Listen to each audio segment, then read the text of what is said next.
NEET paper leak को लेकर शिक्षा मंत्री धर्मेंद्र प्रधान के इस्तीफे के लिए पिछले 23 दिनों से कॉकरोच जनता पार्टी जंतर मंतर पर धरना आंदोलन कर रही थी। लेकिन राजधानी नई दिल्ली में कल कुछ ऐसी घटनाएं घटी जिसकी वजह से ऐसा लगता है कि अब यह आंदोलन अति उग्र हो चुका है और इसकी पूरी संभावना है कि यह आने वाले कुछ दिनों में पूरे देश में फैल जाएगा। मोदी सरकार इस आंदोलन को जिस तरह से समर्थन और युवाओं का साथ मिल रहा है उसे भांपने में पूरी तरह से नाकामयाब रहा है। इसके पीछे दो ही कारण हो सकते हैं कि मोदी सरकार का इंटेलिजेंस पूरी तरह से फेल रहा है या फिर मोदी सरकार और मोदी सरकार के मंत्री अति आत्मविश्वास में रहे हैं और इसी का परिणाम है कि आने वाले कुछ घंटों में देश के शिक्षा मंत्री धर्मेंद्र प्रधान को अपना त्याग पत्र देना होगा।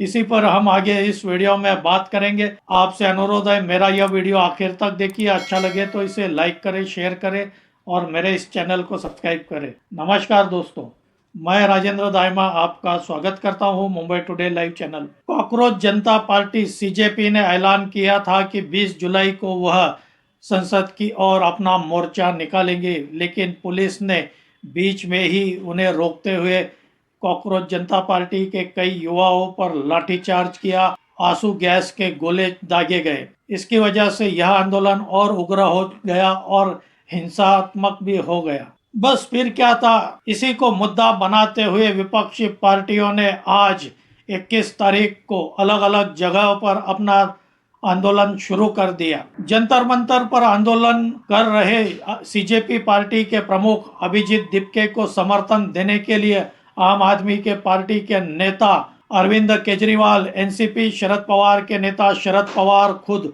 सुप्रिया सुळे और शिवसेना उद्धव ठाकरे के संजय राउत जंतर मंतर पहुंच चुके। लेकिन सबसे ज्यादा सरकार को चौंका दिया विपक्ष के नेता राहुल गांधी ने खुद। आज राहुल गांधी अचानक से निकलते हुए प्रधानमंत्री निवास के सामने धरना आंदोलन के लिए पहुंच चुके थे। राहुल गांधी के साथ कई विपक्ष के नेता थे, साथ में ही उनकी बहन प्रियंका गांधी भी थी, पवन खेड़ा थे, साथ ही वेणुगोपाल भी वहां मौजूद थे। हालांकि सरकार ने संसदीय कार्य मंत्री जितेंद्र सिंह को राहुल गांधी से चर्चा करने के लिए भेजा, लेकिन यह चर्चा पूरी तरह से विफल रही। एक तरह से कहे तो राहुल गांधी अपनी बात पर अड़े रहे। राहुल गांधी अब मांग कर रहे हैं कि शिक्षा मंत्री धर्मेंद्र प्रधान के साथ ही गृह मंत्री अमित शाह और यहाँ तक कि प्रधानमंत्री नरेंद्र मोदी को भी अब अपना त्याग पत्र देना चाहिए। अपनी इस मांग को लेकर राहुल गांधी प्रधानमंत्री नरेंद्र मोदी के आवास के सामने धरना आंदोलन पर बैठ गए। उनकी मांग थी कि नीट पेपर लीक को लेकर शिक्षा मंत्री धर्मेंद्र प्रधान अपना त्याग पत्र देना चाहिए। साथ ही कल जो युवाओं पर लाठीचार्ज हुआ है उस वजह से देश के गृह मंत्री अमित शाह को भी अपना त्याग पत्र देना चाहिए। प्रधानमंत्री निवास का लोक कल्याण रास्ता यह अति व्यस्त और हाई प्रोफाइल वाला एरिया है और इस वजह से कुछ देर बाद ही पुलिस ने कार्रवाई करते हुए राहुल गांधी के साथ प्रियंका गांधी और कई विपक्ष की नेताओं को गिरफ्तार कर पुलिस स्टेशन लेकर गई। राहुल गांधी का साथ देने के लिए समाजवादी पार्टी के नेता अखिलेश यादव भी वहां पहुंचे और वे भी धरना आंदोलन पर बैठ गए। इसके बाद उन्हें भी वहां से पुलिस ने हटा दिया। सीजेपी का जो जंतर मंतर पर आंदोलन चल रहा है उसमें कितने युवा आएंगे यह भांपने में सरकार पूरी तरह से नाकामयाब रही है। ऐसा कहे तो सरकार को नहीं लगा था कि इस जंतर मंतर पर इतना भारी समर्थन सीजेपी को मिलेगा। एक तरह से कहे तो सरकार पूरी तरह से नाकामयाब रही, यहाँ तक कि सरकार का इंटेलिजेंस भी पूरी तरह से नाकामयाब रहा है, फेल रहा है, क्योंकि राहुल गांधी जैसे नेता अपने सैकड़ों कार्यकर्ताओं के साथ प्रधानमंत्री आवास के सामने पहुंच गए, लेकिन इसके बावजूद इंटेलिजेंस एजेंसियों को इसकी भनक तक नहीं लगी।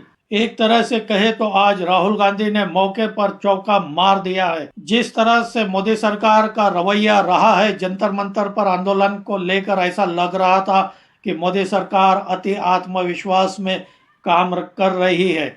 ऐसा कहा जा रहा था कि मानसून सत्र में परिसीमन बिल आ सकता है और सरकार 2/3 बहुमत जुटाने में सफल हो गई है।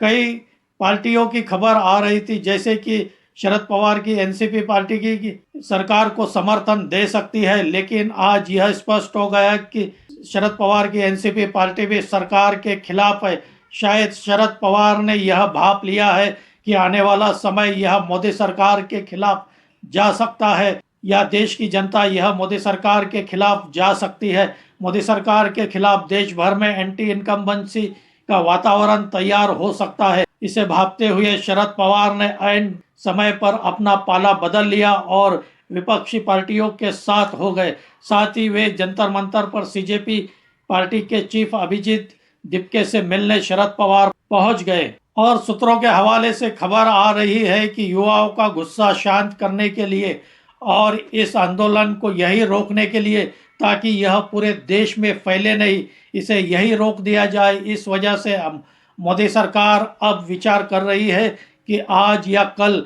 धर्मेंद्र प्रधान अपना त्याग पत्र दे सकते हैं। कई जानकारों का यह भी मानना है कि नीट पेपर लीक के बाद धर्मेंद्र प्रधान को बहुत जल्दी, बहुत पहले ही अपना त्याग पत्र दे देना चाहिए था, लेकिन मोदी सरकार अब डैमेज कंट्रोल करने की ओर कदम बढ़ाते हुए नजर आ रही है और आने वाले कुछ घंटों के भीतर ही देश के शिक्षा मंत्री धर्मेंद्र प्रधान अपना त्याग पत्र दे देंगे। दोस्तों, आपकी क्या राय है राहुल गांधी के आंदोलन के बारे में? साथ ही धर्मेंद्र प्रधान को अभी तक अपना त्याग पत्र दे देना चाहिए या नहीं?